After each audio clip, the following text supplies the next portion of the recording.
Hello students, आज हम पढ़ेंगे अणुसंख्यक गुण, कॉलिगेटिव प्रॉपर्टीज। किसी विलयन के अणुसंख्यक गुण क्या होते हैं? तो विलयन के ऐसे गुण जो विलयन में उपस्थित विलेय के कणों की संख्या पर निर्भर करते हैं, अणुसंख्यक गुण कहलाते हैं।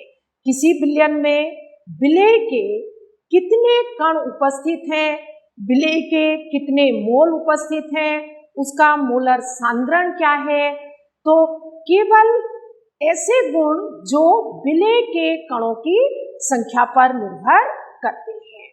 इन्हें विलयन की या विलेय की प्रकृति से कोई मतलब नहीं होता। तो ये विलेय की प्रकृति पर निर्भर न करके केवल विलयन में उपस्थित विलेय के कणों की संख्या पर निर्भर करते हैं। अणुसंख्यक गुण 4 हैं। बाष्पदाब आपेक्षिक अवनमन, relative lowering in vapour pressure, क्वथनांक में उन्नयन या क्वथनांक में वृद्धि, हिमांक में अवनमन या हिमांक में कमी और परासरण दाब। तो इस प्रकार से ये 4 अणुसंख्यक गुण आपको 12th में पढ़ना है। सबसे पहले हम पढ़ेंगे बाष्पदाब में आपेक्षिक अवनमन, relative lowering in vapour pressure. बाष्पदाब में आपेक्षिक अवनमन पढ़ने के से पहले हमें यह जानना जरूरी है कि विलयन कैसा हो, विलेय और विलायक कैसा हो। तो यहाँ पर ऐसा विलयन लेना है जिसमें अवाष्पशील विलेय उपस्थित हो। विलयन या सॉल्यूशन, तो सॉल्यूशन के 2 घटक होते हैं।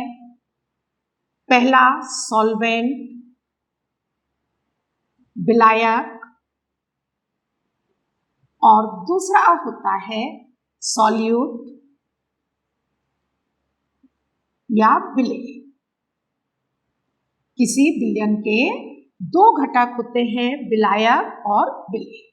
यहाँ हमें जो विलयन तैयार करना है उसमें हमें विलायक तो कैसा हो, वाष्पशील हो, वोलेटाइल हो, वाष्पशील, और विलेय कैसा हो, अवाष्पशील हो, नॉन वोलेटाइल,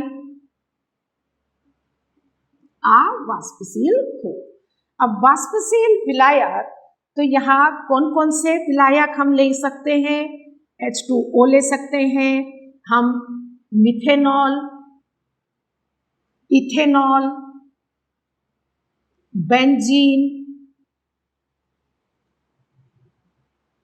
टॉलुइन, इस तरह के विलायक का उपयोग करते हैं जो वाष्पशील हो, जिसकी वेपर्स बनती हो। वाष्पशील द्रव कौन से होंगे? जिनकी वाष्प बनती हो। अवाष्पशील जिनकी वाष्प ना बनती हो, जिनका बाष्पदाब से कोई मतलब ना हो, ऐसे अवाष्पशील विलेय कहलाते हैं। और ये विलेय सामान्यतः सॉलिड होते हैं। इसमें urea NH2, CONH2, glucose C6H12O6, sucrose C12H22O11। तो इस प्रकार के अवाष्पशील विलेय लेना है। विलायक कैसा हो? वाष्पशील हो और विलेय अवाष्पशील हो। जब हम किसी वाष्पशील विलायक में अवाष्पशील विलेय मिलाते हैं तो उसके बाष्पदाब पर क्या प्रभाव पड़ता है, तो इसे हम देखेंगे कि बाष्पदाब किस प्रकार से परिवर्तित होगा या नहीं होगा। तो सबसे पहले हमने एक वाष्पशील द्रव या विलायक, ये प्योर सॉल्वेंट है, शुद्ध विलायक है।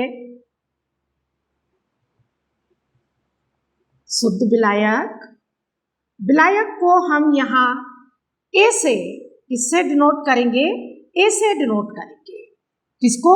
विलायक को। तो यहाँ पर ये शुद्ध विलायक ए,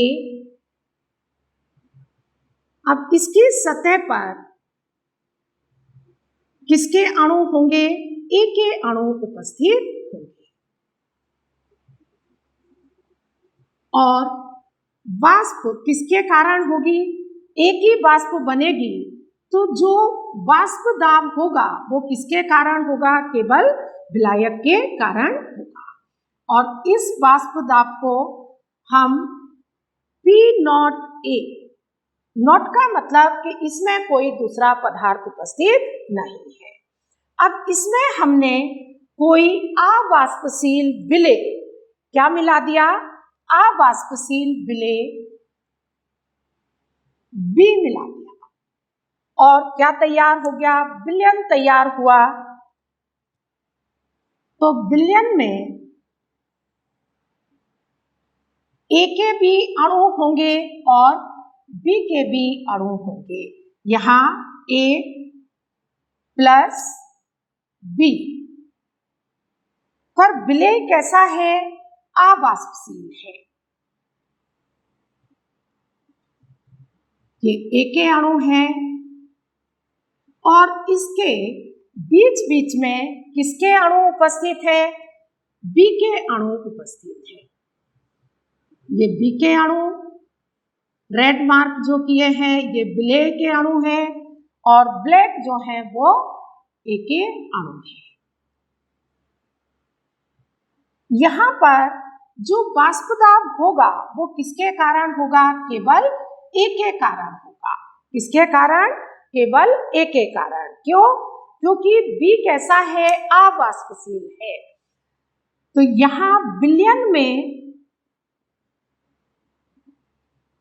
जो वाष्प दाब है उसे हम Pa से डिनोट करेंगे।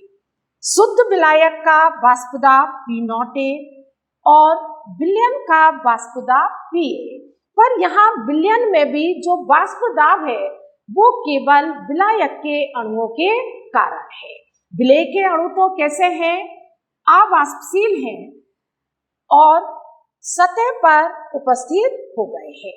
देखना यह है क्या दोनों का वाष्प दाब बराबर है या दोनों में कोई अंतर है। जो अणु सतह पर उपस्थित होते हैं उनके कारण ही वाष्प दाब उत्पन्न होता है। तो यहाँ ए के अणुओं की सतह पर संख्या ज्यादा है और यहाँ बीच बीच में किसके अणु आ गए हैं? बी के अणु आ गए हैं, जिन्होंने वाष्प दाब को कम कर दिया है, क्योंकि ये ऊपर तो जाएंगे नहीं और इनके नीचे जो ए के अणु हैं उनको भी जाने से रोक देंगे। तो इस तरह से अवाष्पशील विलेय युक्त विलयन का वाष्प दाब शुद्ध विलायक के वाष्प दाब से कम होता है। इसलिए Pa हमेशा क्या होगा? Less than P not A. अवाष्पशील विलेय युक्त विलयन का वाष्प दाब किससे कम होगा? शुद्ध विलायक से कम होगा। और कितना कम होगा? तो इसे हम डेल्टा P इक्वल किसका ज्यादा है? शुद्ध विलायक का P not A minus P। इस P not A minus Pa इसको हम कहते हैं वाष्प दाब में अवनमन। वाष्प दाब में अवनमन अणु संख्या गुण नहीं है। वाष्प दाब में अपेक्षित अवनमन अणु संख्या गुण है। तो ये वाष्प दाब में कमी है। अब इसी को हम जब शुद्ध विलायक से तुलना करके आगे हम फार्मूला ज्ञात करेंगे तो वो होगा वाष्प दाब में अपेक्षित अवनमन। तो यहाँ पर आपको वाष्प दाब में अवनमन समझ में आ गया होगा। Delta P equal P not A minus Pa, क्योंकि अवाष्पशील विलय युक्त विलयन का वाष्प दाब हमेशा शुद्ध विलायक के वाष्प दाब से कम होता है। और ये कमी कितनी होती है, तो ये हमने राउल्ट के नियम में पढ़ा है कि किसी अवाष्पशील विलय युक्त विलयन का वाष्प दाब विलायक के मोल प्रभाज के समानुपाती होता है। यहाँ वाष्प दाब किसके कारण है? ए के कारण है। तो ए के जितने मोल उपस्थित होंगे उतना ही वाष्प दाब होगा। यदि ए के मोलों की संख्या ज्यादा है तो वाष्प दाब ज्यादा होगा, ए के मोलों की संख्या कम है तो वाष्प दाब कम होगा। तो वाष्प दाब किस पर निर्भर करेगा? विलायक के मोलों की संख्या पर, क्योंकि वाष्प दाब किसका है? केवल विलायक के अणुओं का है। तो अब हम आगे चलते हैं, वाष्प दाब में आपेक्षिक अवनमन कैसे ज्ञात करेंगे। सबसे पहले हम राउल्ट के नियम को फॉलो करेंगे। राउल्ट के नियम के अनुसार किसी अवाष्पशील विलय युक्त विलयन का वाष्प दाब विलायक के मोल प्रभाज के समानुपाती होता है। विलायक के जितने अणु उपस्थित हैं उतना विलयन का वाष्प दाब होगा। पीए समानुपाती जीटा ए, पीए बराबर के जीटा ए, के एक स्थिरांक है, इसको हम मान लेते हैं समीकरण 1। क्यों? ये राउल्ट का नियम आ गया। राउल्ट के नियम में हमने के जो है इसको फाइंड आउट किया था, इसका मान निकाला था और ये किस तरह से आया था? पी नॉट ए बराबर के। क्यों आया था ये?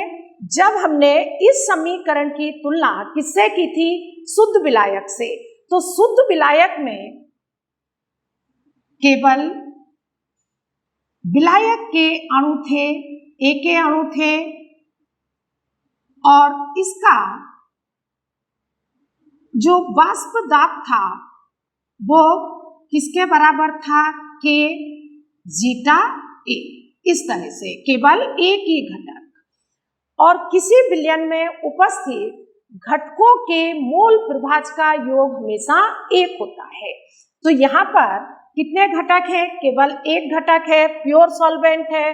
और प्योर सॉल्वेंट के लिए ये जो जीटा ए है ये कितना होगा? 1 होगा। तो पी नॉट ए बराबर। तो यहाँ पर इस इक्वेशन में हम के की वैल्यू रखेंगे, क्या आ जाएगा? P A equal P not A zeta A. ये इक्वेशन सेकंड आ गई। अब किसी विलयन में उपस्थित घटकों के मोल प्रभाज का योग कितना होता है? 1 होता है।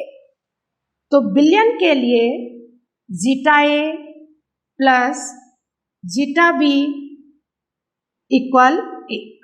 हमें यहाँ पर किसका मान चाहिए? जीटा ए का। तो zeta A equal 1 minus zeta B. Zeta A की वैल्यू हम किसमें? इक्वेशन 2 में पुट अप कर देंगे। यहाँ जीटा ए का मान रखेंगे तो क्या आ जाएगा? P A equal P not A 1 minus zeta B. P A equal, इसको मल्टीप्लाई कर देंगे, P not A minus P not A zeta B. इसको हम इधर लाएंगे, P not A zeta B equal P not A, इसको इधर लाएंगे, P A zeta B equal P not A minus P A upon, इसको हम नीचे ले आएंगे, पी नॉट। अब यहाँ पर ध्यान से देखने की जरूरत है, P not A minus P A, ये क्या है? वाष्प दाब में अवनमन, वाष्प दाब में कमी, जिसको हमने यहाँ पर इस तरह से भी लिखा था, delta P upon P not a. तो ये वाष्प दाब में कमी है, और जब हमने इसकी तुलना किससे की? पी नॉट ए से की, तो ये क्या कहलाएगा? वाष्प दाब में आपेक्षिक अवनमन, रिलेटिव लॉयरिंग इन बफर प्रेशर। तो P not A minus P A upon P not a, ये कहलाता है वाष्प दाब में अपेक्षित अवनमन। और वाष्प दाब में अपेक्षित अवनमन किसके बराबर आ रहा है? विलेय के मोल प्रभाज के बराबर आ रहा है। किसके बराबर? विलेय के मोल प्रभाज के बराबर। विलेय के जितने अणु विलयन में उपस्थित हैं, वो उतना अवरोध उत्पन्न करेंगे और वाष्प दाब में उतनी कमी आएगी। तो यहाँ हम लिख सकते हैं कि किसी विलयन का वाष्प दाब में आपेक्षिक अवनमन विलेय के मोल प्रभाज के बराबर होता है। तो ये यहाँ पर क्या है? विलेय का मोल प्रभाज, विलेय का मोल प्रभाज, और ये जो पूरी राशि है, ये है वाष्प दाब में, वाष्प दाब में आपेक्षिक अवनमन।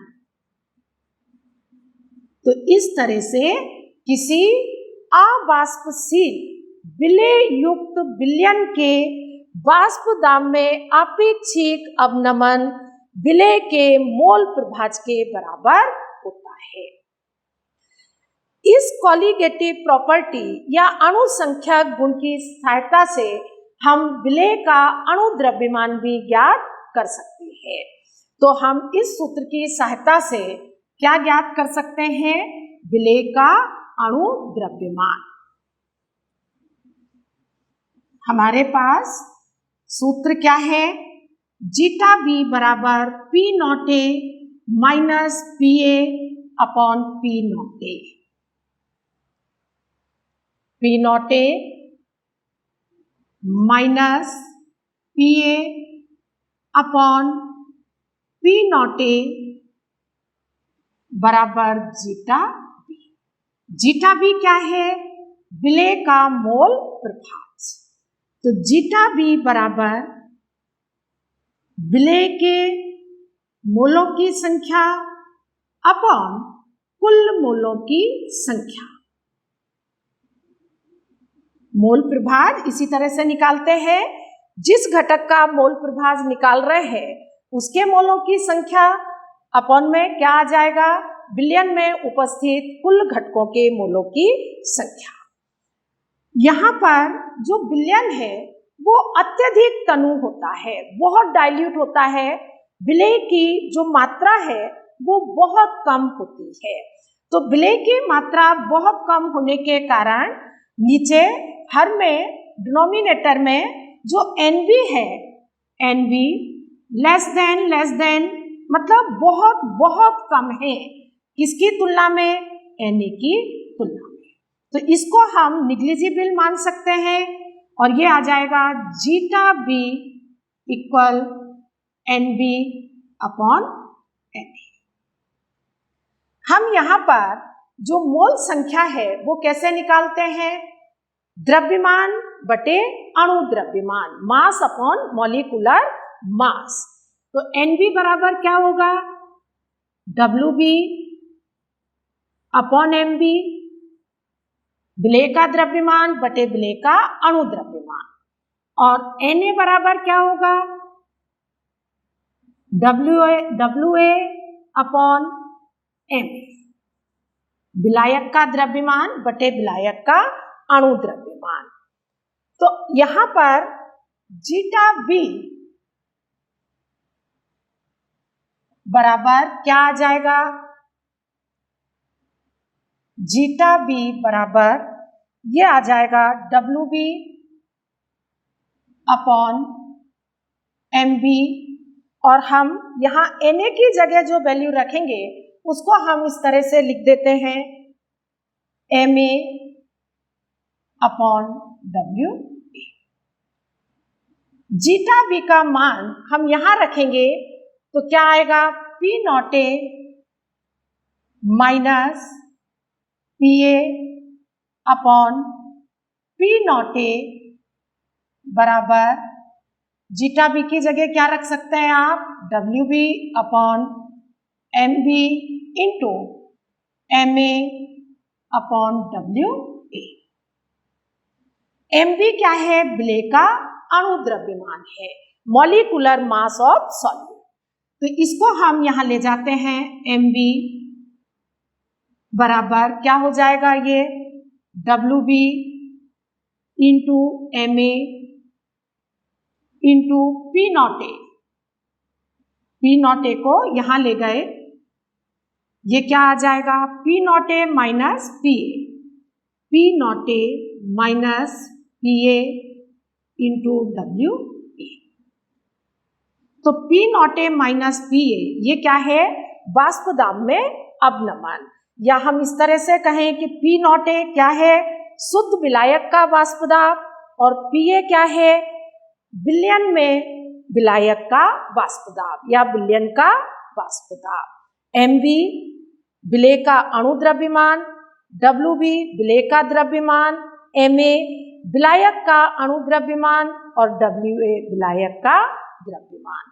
तो इस सूत्र की सहायता से आप एम बी ज्ञात कर सकते हैं, या फिर कोई भी मान दिए हो तो हम एक किसी भी मान को ज्ञात कर सकते हैं। तो ये हुआ वाष्प दाब में आपेक्षिक अवनमन। अब जो नेक्स्ट कॉलिगेटिव प्रॉपर्टी है, क्वथनांक में उन्नयन और हिमांक में अवनमन, हम नेक्स्ट लेक्चर में पढ़ेंगे। Thank you for watching the video.